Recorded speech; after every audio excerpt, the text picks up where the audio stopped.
Welcome to Story Stars. Today we're going to be reading Diary of a Wimpy Kid, The Ugly Truth.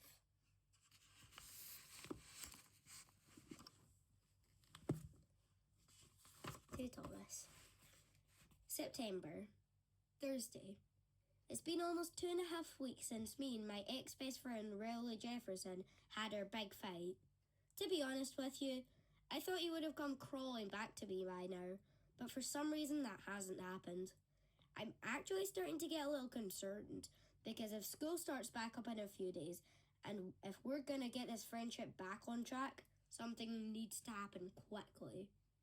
If me and Rowley are really through, that would stink, because the two of us had a pretty good thing going.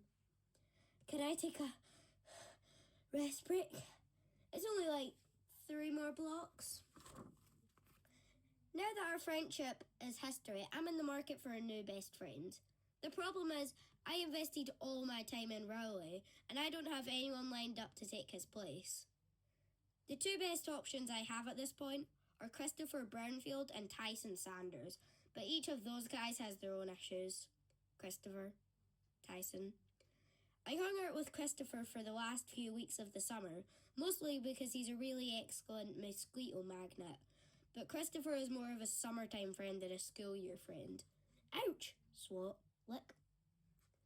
Tyson is nice enough, and we like the same video games, but he pulls his pants down all the way when he uses the urinal, and I don't know if I'll ever be able to get past that. Hey there, Greg. Shiver, shiver. The only other kid my age who's not paired up with someone is Fregley, but I wrote him out as best friend material a long time ago, when he said, "I'll bet I can fit your whole foot in my mouth." Anyway, I'm still keeping the door open a crack for Rowley, just in case. But if he wants to save this friendship, he'd better do something fast. Because with the way things stand, he's not going to come out looking very good in my autobiography. Greg Heffley, A Life. Chapter 8, Childhood. I used to live near this kid. I think his name was Rupert or Roger or something. With my luck, though, I'll go on to be rich and famous, and Rowley will still find a way to ride my coattails. I used to be friends with Greg Heffley by Rowley Jefferson. Saturday. The reason I don't see things changing between me and Rowley is because he's already found himself a replacement friend. Or to be more accurate, his parents did. For the past few weeks, Rowley's been hanging out with this teenager named Brian. Whenever I go by Rowley's house, he's out in his front yard throwing a football or frisbee with a guy who looks like he's in high school or college. Well, I did some poking around and found out that this Brian guy isn't just some normal kid from the neighbourhood. He's part of a company called Cool Brian, which is sort of like a Big Brother for hire kind of thing. In fact, I'll be willing to bet money this guy's name isn't even really Brian. Cool Brian. Wholesome mentors for growing boys. 555-6739. Mum said she thinks Cool Brian is a great idea because it gives kids a role model they can look up to.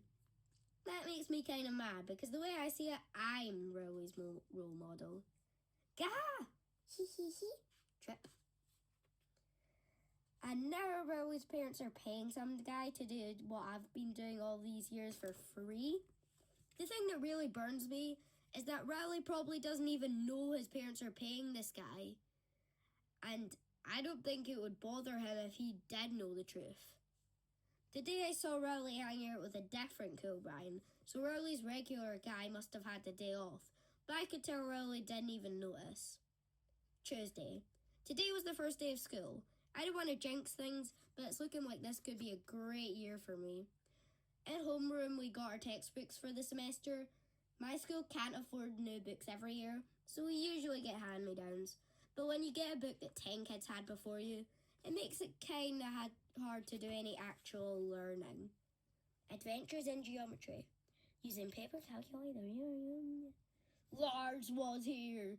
Remember to check your work. Duh. Stinky feet. Yeah.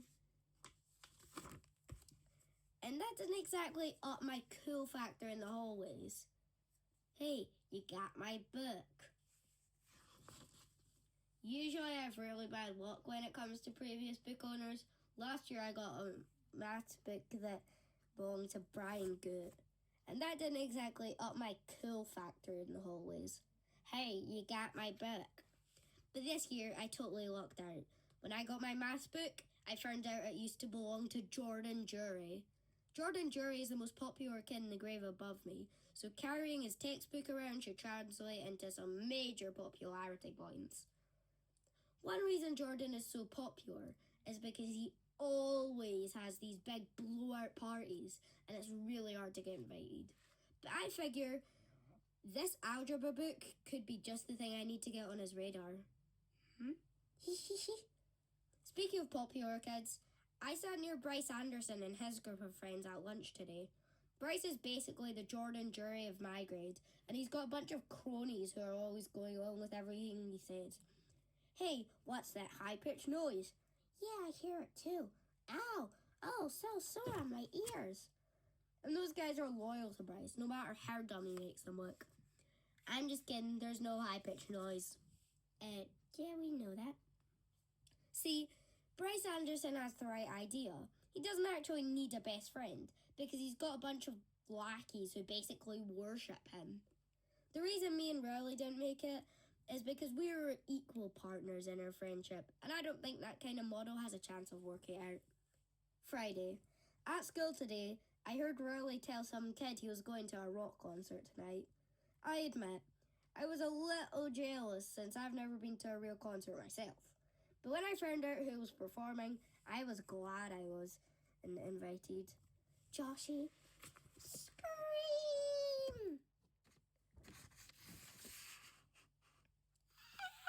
We love you, Joshy!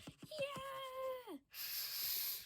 Still, it kind of irks me that Rowley's having more fun than I am.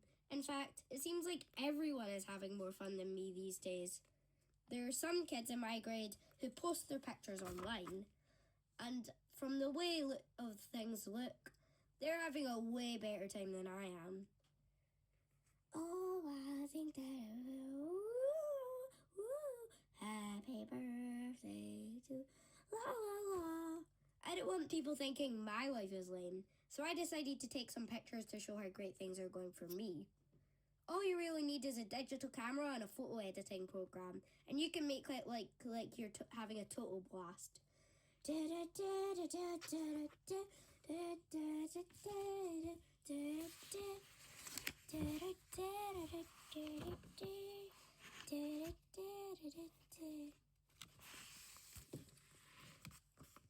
Tonight, I was right in the middle of creating a wild New Year's Eve party scene when I got busted by Mum.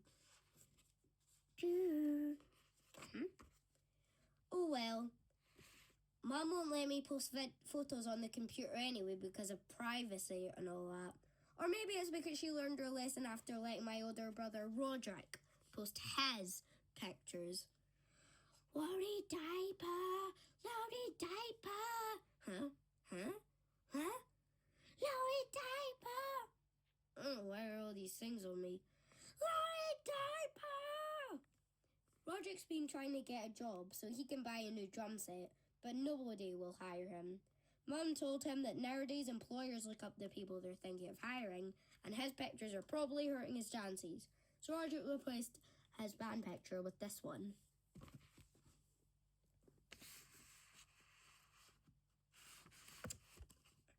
One where he's looking serious, wearing glasses, reading an encyclopedia next to a lamp on a shelf full of books.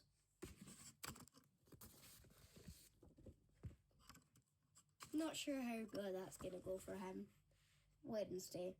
This year, everyone in my grade has to take advanced health, which covers some top secret stuff that I guess they didn't think we were ready for until now. In fact, in the first few classes, the boys and girls were mixed together. But now Nurse Powell said she was going to split us up. She sent the girls down to Miss Gordon's room, and then she put a video in for us boys to watch. From what I could tell, the video was at least 30 years old, so I'm guessing Dad watched the exact same tape when he was my age. Say hello to the brand new you, boys edition. I'm not going to describe everything they showed in the video because it was actually pretty disgusting. If you ask me, some of that stuff doesn't belong in a classroom. Riley didn't even make it through the whole video. He passed out at the 2-minute mark when they said the word perspiration. To be honest with you, I don't know if Riley's ready for this stuff. He basically is like a little kid. He told me once that he avoids the older kids at school because he's afraid he's gonna catch puberty.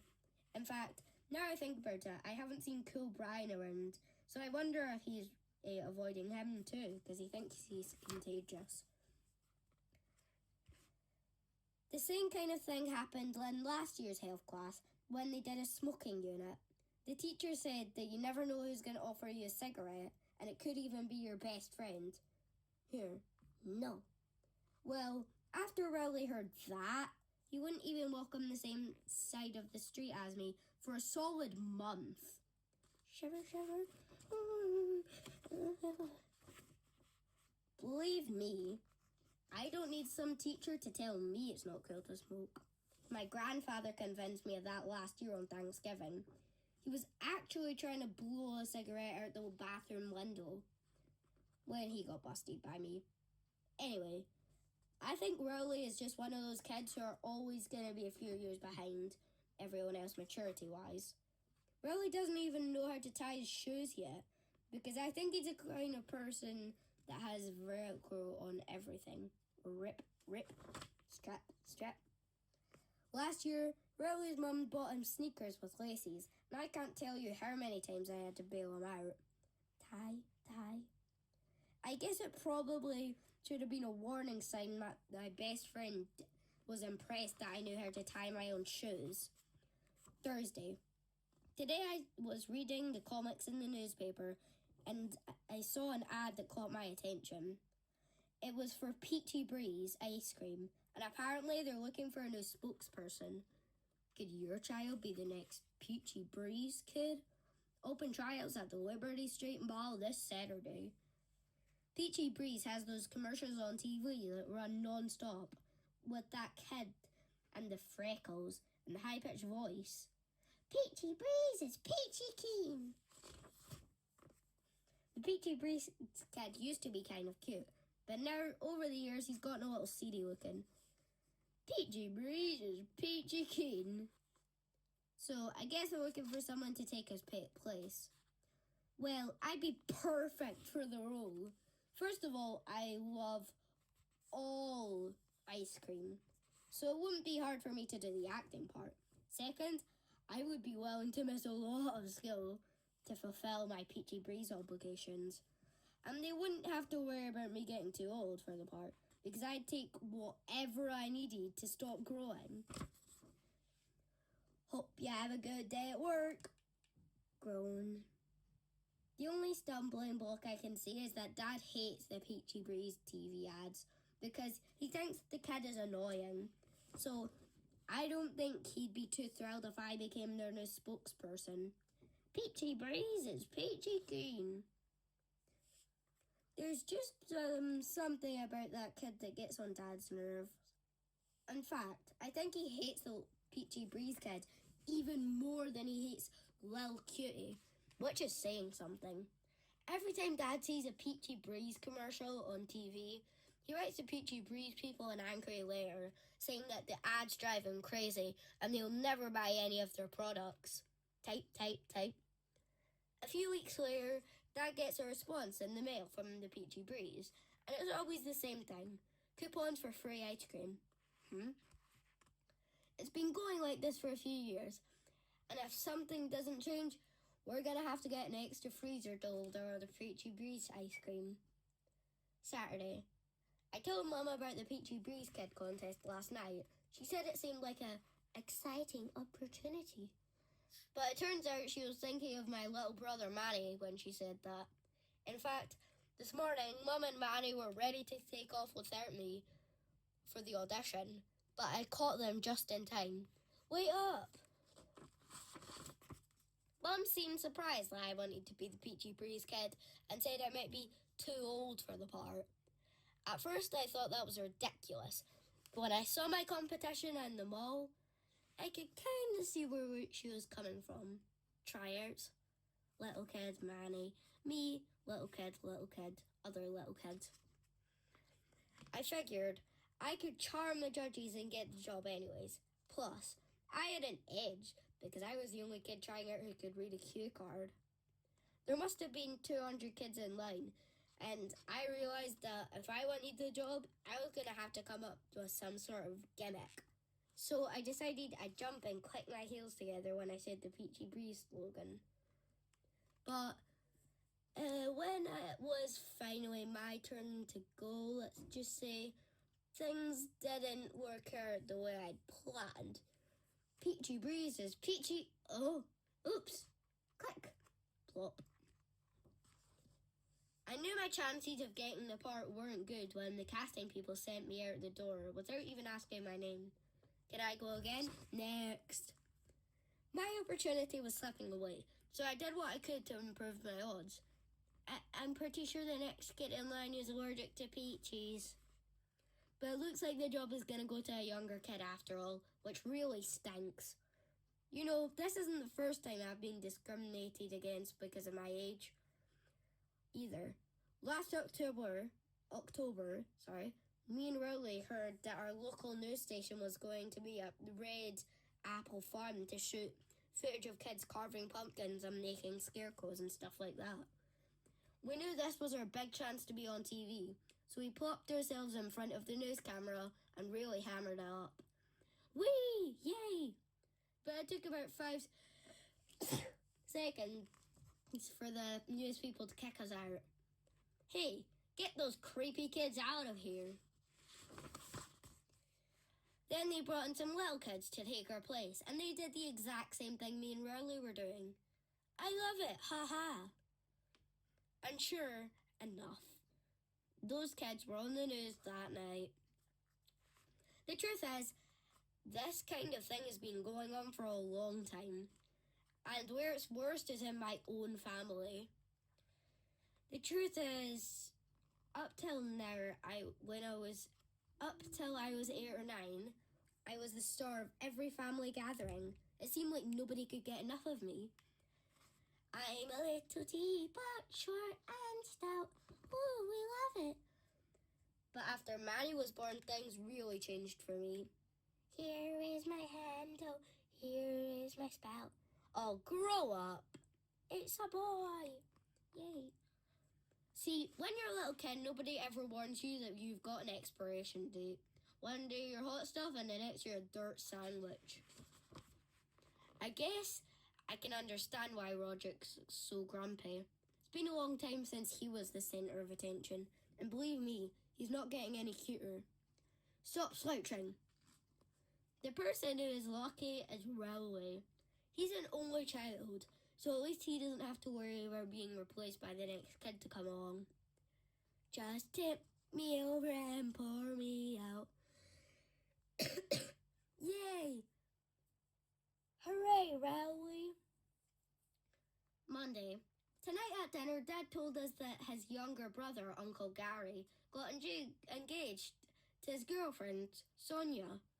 I guess that's great news and all, but Uncle Gary has been married 3 times before, so this has kind of become a regular thing in our family. In fact, we don't even use growth charts at home because we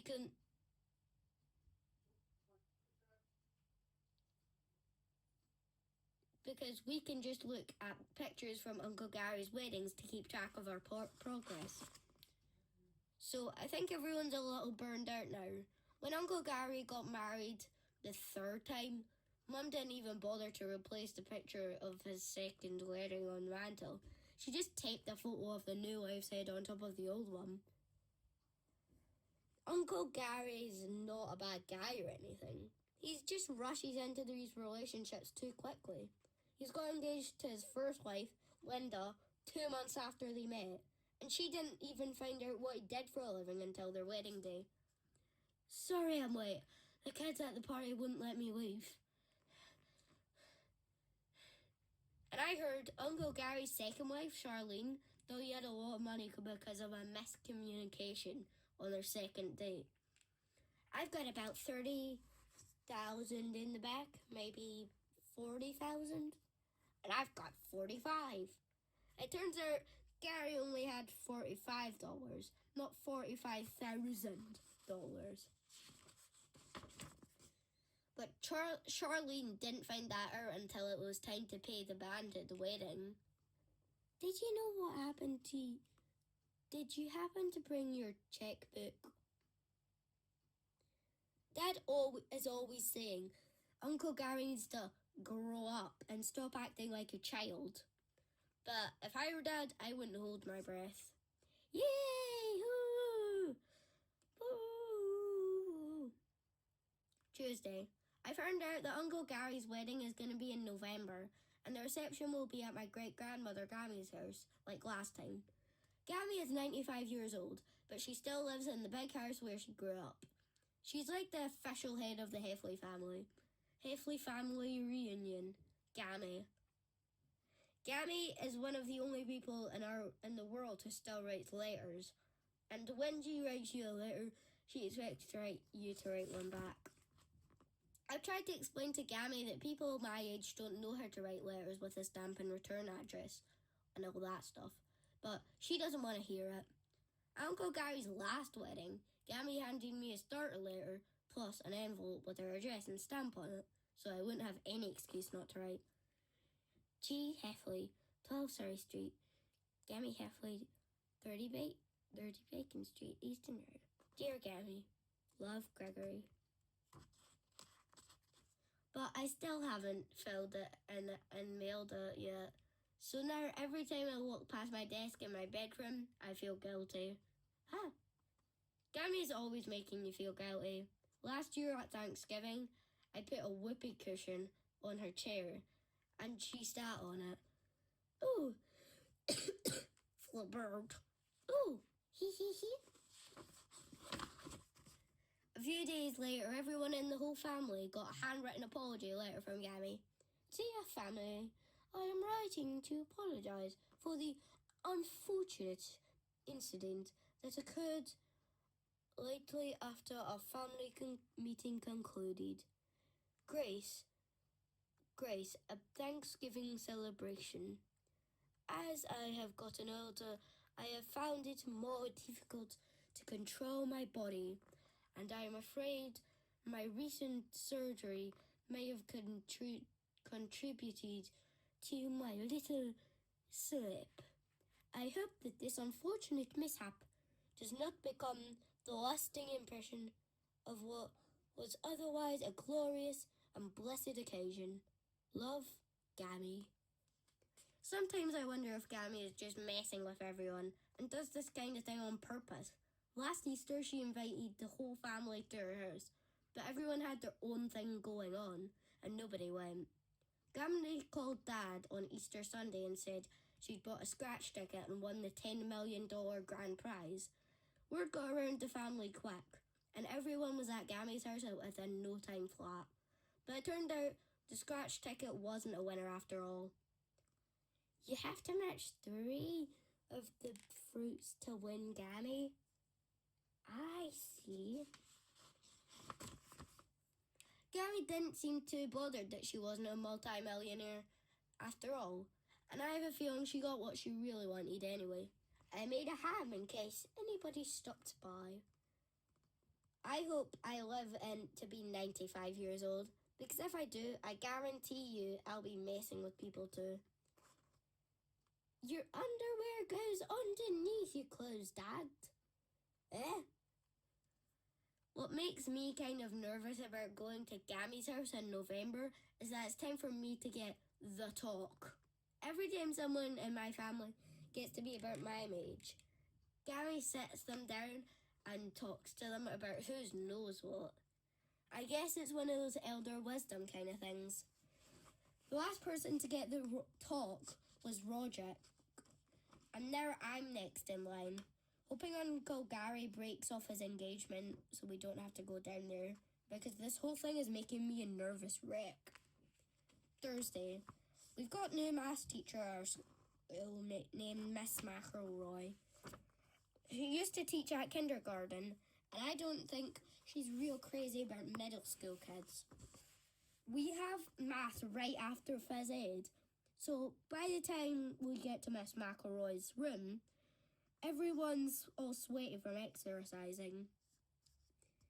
Miss McElroy complained to the principal, and and said she can't teach when it smells like a monkey house in the room. So the principal said that from now on, us kids have to take a shower after gyms. Well, I can tell you that most of the boys in my class were not on board with that decision. The only person who was okay with it was Roger Townsend, but he was held back twice, and he's practically a man anyways. So the rest of us decided we were going to have to fake it. After phys ed was over yesterday, we all took in turns in getting our hair wet so it looked like we showered. I don't know if we really fooled Miss McElroy, but I don't think she's ever going to go into the boys' locker room and investigate. This showering situation reminds me of something that happened over the summer, when me and Rowley were still friends. I used to go up to Rowley's house just about every day. The problem was that I had to walk past Fregley's house each time. I remembered Roderick saying that a person could make it all the way from our house to the hill by crawling through the drainage pipe. I decided to see if he was right, and believe it or not, he was. It was pretty dark and nasty in that drainage pipe, but it was totally worth crawling through to avoid Fregley. When I headed back home, I went through the drainage pipe again, but I probably should have hosed off in the front yard or something, because Mum seemed suspicious when I walked through the front door. I knew Mum would have a fit if she found out I crawled through the drainage pipe, so I didn't say anything, but Mum told me I was going to have to take a shower before dinner. When I got out of the bathroom, there was something sitting on my bed. I opened it up and found a stick of deodorant and a book. What the heck just happened to my body? By Darlene Wood, 3D. I put the deodorant on my dresser drawer, but I tossed the book in the trash. I'd seen that one before. Mum must have got out the same book for Roderick when he was my age and found it in his junk drawer. And believe me, I do not need to see the pictures in that book a second time. Ew. And that's worse. And what's worse is that Mum made me the subject of her parenting column in our local paper that weekend. She didn't use my actual name, but I don't think it would have taken a detective to figure out who she was talking about. Susan Heffley. Puberty can be a difficult time. When a child begins to experience the changes that come with adolescence, the transformation can be uncomfortable, awkward, or even frightening. But given the right guidance, a child can learn to welcome and even celebrate the transition into adulthood. My second-born son recently began his wondrous journey into his new, etc., etc. Sunday. Tonight, Mum called a house meeting, and whenever she does that, it's never good. The last time we had a house meeting, it was so she could complain about the situation in the bathroom. She said she was tired of having to clean the floor around the toilet because of our lousy aim. I knew exactly what she was talking about too. One time, I actually missed the bus because I had to go to the bathroom after Manny. Greg, you're gonna miss that bus! I think I'm stuck to the floor. All I can say is I'm not the one causing the problem. When Roderick uses the bathroom half the time, he doesn't even turn on the light. Mum said the new rule was that us boys were going to have to sit down every time we used the bathroom, no matter what. But none of us guys liked that idea.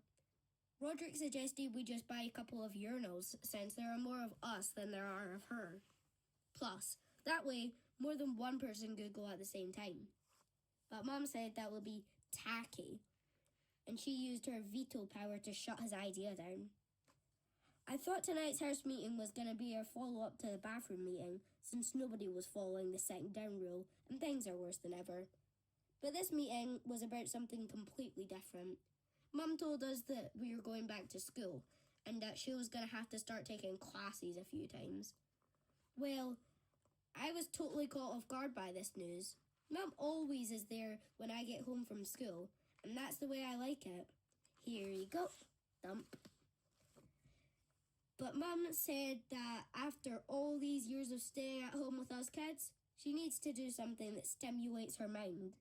So she said she's going to take classes for a semester and see how it goes. I guess I can understand why Mum wouldn't branch out, because if I did the kinds of things she does every day, I'd probably be going bananas too. Mommy and me dance classes.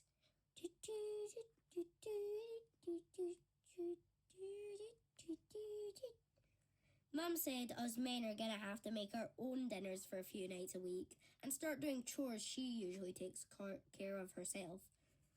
One of those chores is making lunches, and to be honest with you, I'm pretty happy this one is getting turned over to us. Mum writes a note on our lunch bags every day, and I can definitely live without that. Dear Gregory, have a healthy, happy day. Love, Mum. Wednesday. Okay, so the first few nights with Mum away have been a disaster. We tried making dinner on our own on Monday, but none of us knew what we were doing. Manny was in charge of making the iced tea, but it was undrinkable since he stirred it with his bare hands. Stir, stir, stir. Roderick was in charge of cooking the roast beef, but he forgot to take the plastic wrap off before putting it in the oven. Why is this meat shiny? So we scrapped the homemade meal idea and went out to eat. When we left the restaurant, Roderick spat gum at some moths that were flying around, and it hit Dad by accident. Spit. Ah!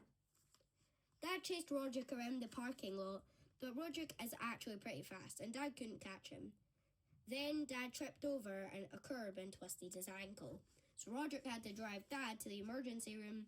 When the doctor asks how Dad had hurt his ankle, Dad just said he wasn't looking where he was going and stepped on one of Manny's trucks in the driveway. Okay, so we're going to finish there at page 60. And I hope to see you again soon for part 2 of Diary of a Wimpy Kid, The Ugly Truth.